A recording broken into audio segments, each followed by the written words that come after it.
Harman & Benson. Le journal des stratèges.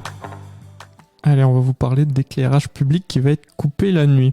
Et si vous vous souvenez de précédents journaux des stratèges, et j'espère que si vous n'en souvenez pas, vous allez les écouter, on vous parlait bien sûr de ce qui se passait dans les années 70 suite à la grosse crise pétrolière et la crise énergétique qui a eu lieu dans le monde entier et toutes les mesures anti-gâchis, anti-gaspi. Eh bien, on y revient, bien entendu, puisque la solution qui a été trouvée par certaines communes en France pour faire face à la montée des prix de l'énergie et donc, bien sûr, la baisse de production énergétique, bon, bien sûr, même si en France, c'est un peu particulier parce que, en plus du pétrole et du gaz, on a le problème avec les centrales nucléaires, puisque vous savez qu'on le répète assez souvent, il y en a juste la moitié qui fonctionne en ce moment.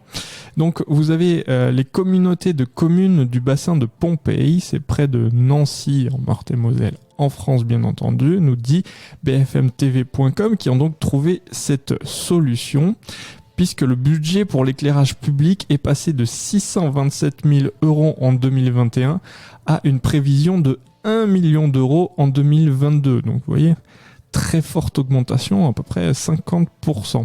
Et oui, puisque les collectivités, mais même les entreprises ne bénéficient pas du bouclier tarifaire comme peuvent bénéficier les particuliers. Donc le prix de l'électricité a même parfois doublé, voire triplé pour certaines organisations. Alors, l'idée, donc, dans ces communes, c'est d'éteindre la lumière entre minuit et 5h30 du matin dans ces 13 communes afin d'économiser 20 à 40% sur leur facture énergétique.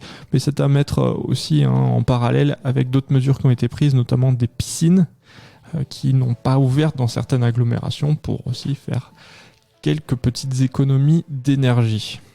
Si vous aimez cette revue de presse, vous pouvez vous abonner gratuitement à notre newsletter qui s'appelle La Lettre des Stratèges, LLDS, qui relate, et cela gratuitement, du lundi au vendredi, l'actualité économique, technologique, énergétique, mais aussi de l'hydrogène et puis de tout ce qu'on trouvera super intéressant pour votre vie.